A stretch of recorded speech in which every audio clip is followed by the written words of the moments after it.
Bueno, ya es como de la casa, siempre un placer que nos acompañe, sin duda con aportes muy importantes para los trabajadores. Carlos Clavijo, representante de los trabajadores en BPS, ¿cómo estás? Bueno, un gusto estar nuevamente con ustedes, como hacemos una vez al mes. Creo que es importante venir a hablar de seguridad social y de la actualidad de la seguridad social que nos compete a todos. Y un gusto estar acá con ustedes, por supuesto. Bien, sí, siempre para nosotros es muy importante. La presencia en estudios es otra cosa, ¿no? Pero las circunstancias de hoy, la pandemia y las medidas que hay que tomar requieren de que muchas veces se salga telefónicamente, así que te vamos a aprovechar lo más posible acá en estudios. Vamos arriba. Le vamos a pedir a Maxi ahí que nos reproduzca un audio que fue de la campaña electoral y a partir de ese audio después vamos a analizar el contenido. Bien. Algunos parámetros que nosotros queremos incidir y marcar. No alterarle la edad jubilatoria a aquellos que ya están trabajando. Sí darle la opción, un estímulo de que se jubilen más tarde. La edad promedio de jubilación en Uruguay es 63 años. Si nosotros logramos que muchos uruguayos se jubilen más tarde con un beneficio de mayor jubilación, estaremos ayudando al sistema. Bien, clarito lo que decía Luis Lacalle Pou en campaña electoral.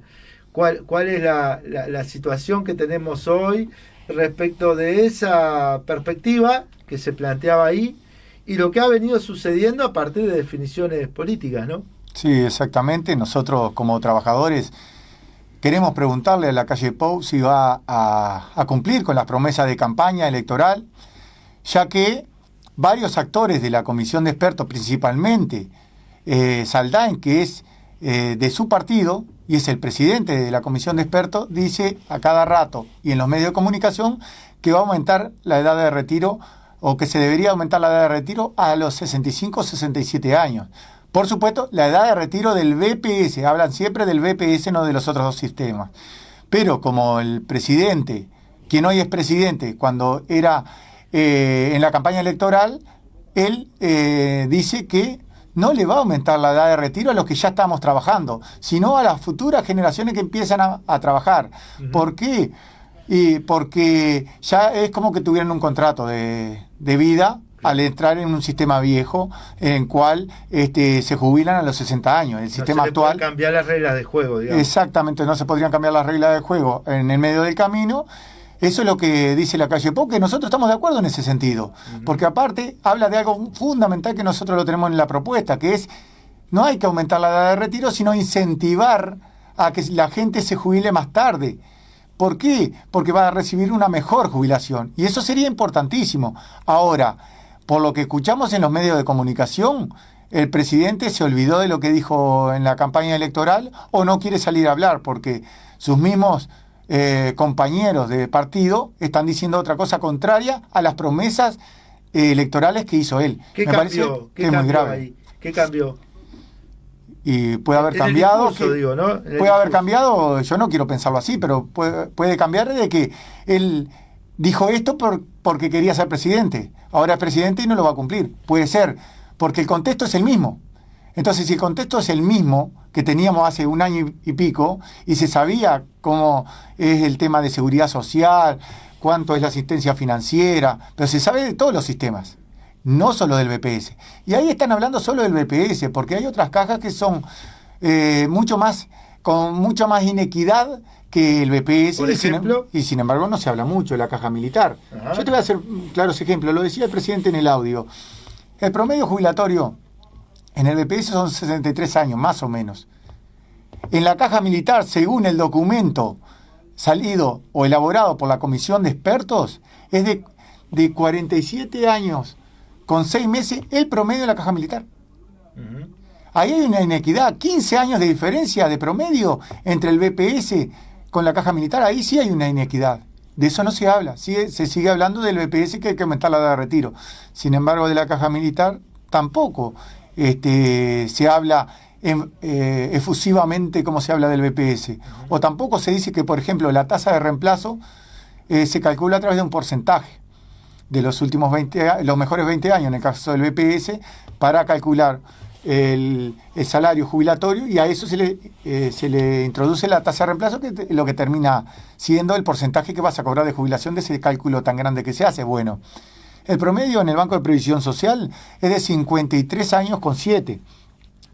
Sin embargo, en la Caja Militar es 136%, es decir, cobran más jubilados que trabajando en la Caja Militar. Y ahí también hay una inequidad, porque yo quisiera que en el BPS también se pudiera hacer lo mismo y que la gente se jubile con el mismo salario, con la misma jubilación que el salario venía percibiendo, o un poco más, como en este caso en la Caja Militar.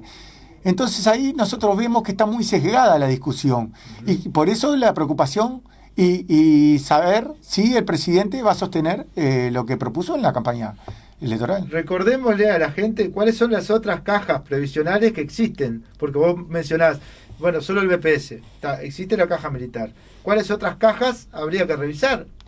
En realidad, el sistema de seguridad social íntegro es la Caja Policial, la Caja Militar, la de profesionales, la notarial, la bancaria y el BPS.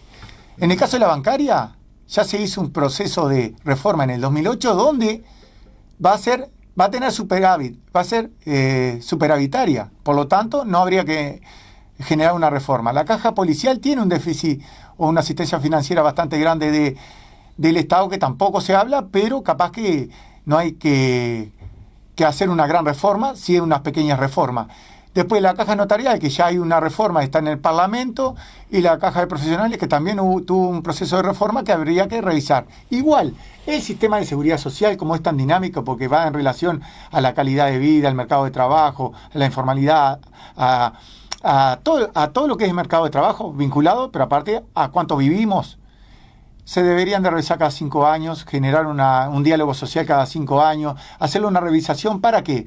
Para que no pasen 20 y pico de años y después haya que hacer una reforma profunda para que sea sostenible el sistema. Igual, los sistemas de seguridad social no son ninguno sostenible. ¿Por qué? Porque el Estado tiene que aportar al sistema. Nosotros siempre hablamos de que en Europa el promedio de la financiación del sistema de seguridad social, el 40% lo ponen los gobiernos, el otro 40% lo ponen los empresarios y el 20% lo ponen los trabajadores. Acá es totalmente al revés. A su vez, el día viernes tuvimos una actividad por Zoom con expertos suecos donde decían, por ejemplo, y esto ya vamos a la parte del análisis de lo que decía en el documento de la comisión de expertos, que nosotros por eso lo votamos en contra. En Suecia aporta el 7% los trabajadores y el 10,21% los empresarios. Con eso se sostiene el sistema. ¿Y acá? Y acá el 15% los trabajadores y el 7,5% los empresarios. Ecuaciones al revés. Por eso decimos, ¿no se mira cómo se financia la seguridad social en el Uruguay? ¿O vamos a cambiar solo o a disminuir o a estirar la edad de retiro o a disminuir las prestaciones? Yo voy a volver un poquito para atrás, Dale. porque quiero cerrar esto. No alterarle la edad jubilatoria a aquellas personas que estén trabajando. Eso es lo que se planteaba en el audio de la campaña electoral. Exactamente. De la Calle Pou. ¿Eso cambió a partir de la comisión de expertos? Como decía recién, el presidente de la comisión de expertos, sin haberse discutido adentro de la comisión de expertos, ya está diciendo que hay que... que la fórmula sería otra. La fórmula sería otra y inexorablemente hay que aumentar la edad de retiro. Que nosotros no estamos de acuerdo, por supuesto. O sea que es un tema que todavía no pasó por el ámbito que corresponde, pero ya se está colocando en la opinión pública. Se coloca en la opinión pública porque es aquello de que tratar de generar que la opinión pública al final tome las palabras de quien habla para que después cuando se haga el cambio o la reforma no se sufra tanto. Me parece que no es una mala estrategia porque las reformas en seguridad social se hace con el pueblo y hay que escuchar al pueblo también, porque ellos mismos en la comisión de expertos hicieron una encuesta donde el 78% de esa encuesta decía que no hay que aumentar la edad de retiro, que lo que hay que revisar es la Caja Militar. Sin embargo, no se sigue tomando en cuenta la encuesta que hicieron ellos mismos con la consultora Equipos Consultores. Claro. Y sin embargo, no la están tomando en cuenta tampoco. Claro. Como todas las definiciones políticas tienen consecuencias en la vida de la gente. ¿Cuáles serían las consecuencias de este proceso de aumento de la edad jubilatoria en los trabajadores? Bueno, yo voy a hacer un poco de memoria. En el 2008 hicimos una reforma en la seguridad social donde se mejoró la accesibilidad a las jubilaciones. Se llamó, la ley era de flexibilización de jubilaciones, la 18.395, la cual flexibilizó, pasó de 35 años de servicio a 30 años de servicio, donde se le dio un año de servicio por hijo nacido vivo a la mujer hasta un máximo de 5. ¿Y eso qué hizo? Generó más de 100.000 jubilaciones y pensiones en este periodo. ¿Qué quiere decir? Que mejoró la prestación. Ahora, si vamos al revés, vamos a aumentar la edad de retiro o aumentamos los años de servicio, va a ir en contra. Es decir, vamos a volver a la década de los 90, donde casi nadie se jubilaba. Y fundamentalmente las mujeres, porque acá hay un tema de brecha de género que no se toma en cuenta en la comisión de expertos. Pero si vos aumentás, la más perjudicada es la mujer. Por eso, en el 2008, se tomó una medida muy inteligente de género, donde se le daba años de servicio a la mujer por hijo nacido vivo, porque si no, no se jubilaban. Y se habrá dado resultado esa ley, que no solo fueron más de 100.000 jubilaciones hasta ahora, sino que desde el 2010 hasta el día de hoy, por año se jubilan más mujeres que hombres. ¿Qué quiere decir? Que eso es algo histórico y algo bueno, algo que justamente es lo que tiene que hacer la Seguridad Social. Sí, es interesantísimo. Y hay otros aspectos que a nosotros nos va a resultar muy interesante también, sobre todo a nuestra audiencia, que tiene que ver con una circunstancia que estamos viviendo hoy por todo este tema sanitario y el amparo que muchas veces los trabajadores y las trabajadoras tienen que hacer a partir de la enfermedad, ¿no? Y en la construcción tenemos claro, como la mayoría de los trabajadores, que esto es una conquista. El seguro de paro, la certificación por DICE, o ex-DICE mejor dicho, y había una propuesta del equipo de representantes de los trabajadores que iba en el sentido de que ante la circunstancia de certificación por coronavirus se pague desde el primer día, que es una de las circunstancias que afecta mucho el salario de los trabajadores cuando se comen 1, 2, 3 cuarentenas y después la piensan 2 veces a ver si realmente es en cuarentena, no salen a contagiar gente. ¿Qué es lo que está pasando con eso? ¿Cuál es la novedad? Bueno, lamentablemente, cuando nosotros planteamos ese proyecto de ley para que justamente lo que vos dijiste, que los trabajadores cuando se van en cuarentena, porque nos puede pasar varias veces en el mes que estuvimos al lado de un contacto positivo, que se pague desde el primer día, no a partir del 4.º día, como dice. Exacto. Para esos casos específicos. ¿Para qué? Para prevenir, por un tema humanitario, para prevenir. Porque yo pregunto, un trabajador que vaya 3 veces en el mes a cuarentena, que no tuvo COVID ni nada, todos los COVID le dieron negativo, igual perdió 9 jornales. Claro. Imagínense un trabajador que hoy no alcanza para llegar a fin de mes con 9 jornales menos, solamente por la responsabilidad de tratar de que si estuvo con un COVID positivo y si él no se sabe si tiene, no contagiar al resto de sus compañeros. Exacto. Y eso es durísimo, porque al decirnos que no, porque desde el primer momento, tanto el presidente del EPS, Hugo Odicio, como el ministro de Trabajo, Mieres, dijeron enfáticamente que no, que eso es como que pagarle, y miren qué contradicción, como pagarle a alguien que esté engripado. ¿Qué me estás comparando? ¿El COVID con una gripe? Cuando desde el mismo gobierno dicen que no es lo mismo y que se toman medidas porque justamente es un tema muy delicado. Me parece que fueron infelices las respuestas tanto del presidente como del ministro de Trabajo. Porque a su vez, el presidente dijo que Ramón Ruiz tenía mala información del BPS. Si tiene mala información del BPS, porque quizás no nos estén dando toda la información que nos tienen que dar como directores que estamos ahí adentro. Claro. Y a su vez, nos pueden dar mala información ellos mismos, porque la información sale del organismo. Porque nosotros sacamos la cuenta que en febrero, que fue en marzo que presentamos, o los primeros días de abril, que presentamos ese proyecto de ley, nosotros calculamos febrero. En febrero hubiera sido un 4,24% más de gasto del BP en certificaciones de las que se pagaron.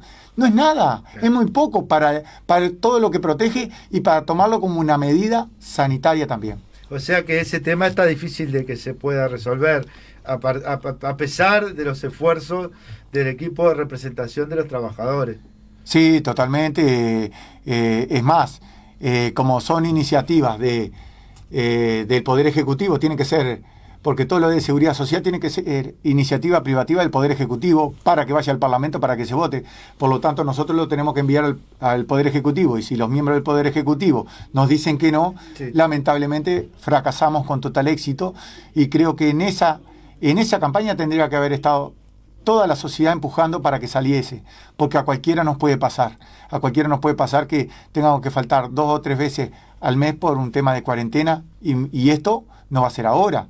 Esperemos que podamos superar la cuarentena, pero no se sabe cuándo, entonces va a ser por un largo periodo.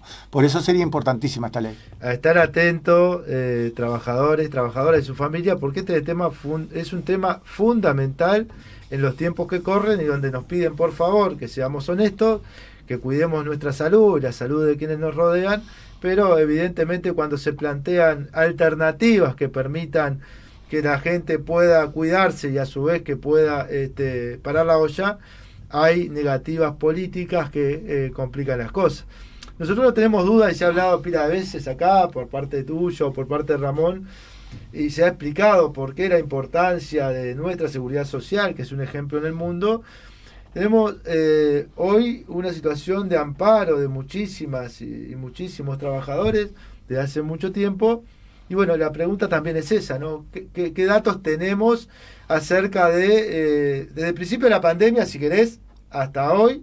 ¿Qué cantidad de trabajadores y trabajadoras han pasado por el amparo de BPS, y cuál es la situación hoy actualmente? Bueno, recordemos que en mayo del año pasado tuvimos un récord en seguros de paro, donde estuvimos más de 200.000 seguros de paro en ese mes de mayo. Es cierto, y lo hablamos acá. Exactamente.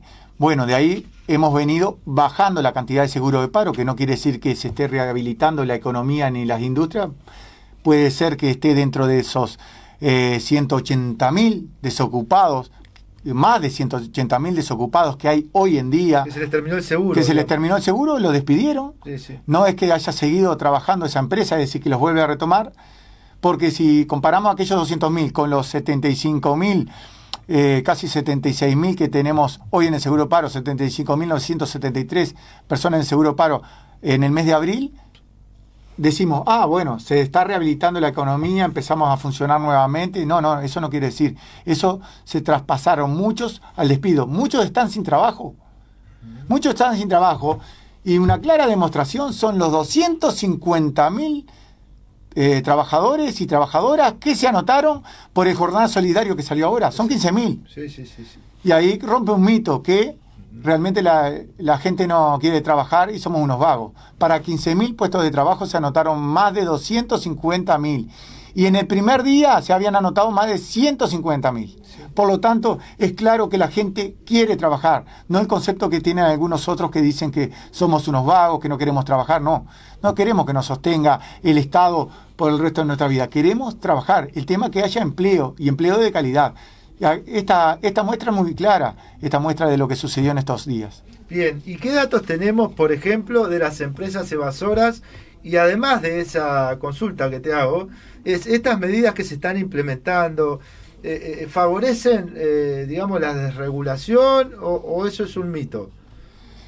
Bueno, nosotros creemos que lo que viene pasando ahora, que aumentó la pobreza, tenemos más de 410.000 compatriotas en la pobreza, es decir, aumentó sustancialmente. Recordemos que en el 2017 era un 7,9% la pobreza, y hoy estamos por encima del 25%, no me acuerdo bien el número, pero estamos aumentando sustancialmente la pobreza. La pobreza, ¿por qué aumenta? Por el trabajo informal, por el desempleo. Y no se tiene en cuenta que, por ejemplo, en el Uruguay aumentó el trabajo informal y ya estamos hablando de que hay más de 400.000 en el trabajo informal. El número más claro es los cotizantes al Banco de Previsión Social. Los puestos cotizantes al Banco de Previsión Social, no sé si se acuerdan, que era allá en el 2014 casi 1.600.000 aportantes. Hoy estamos en 1.383.947. Por lo tanto, esa cantidad de gente que no está registrada en la Seguridad Social está en la informalidad, lo más seguro. ¿Por qué? Porque tiene que llevar el sustento a su casa, no hay más remedio. Esto se mejoraría si hay una política por parte del BPS, que esto es lo que tendría que mejorarse, las inspecciones para que la gente no esté en la informalidad, un buen sistema de seguridad social, en vez de recortarle derechos, darle más derechos para que la gente automáticamente se registre a la seguridad social, porque le sirve mucho más estar dentro de la seguridad social que fuera de la seguridad social. Y eso son políticas de Estado.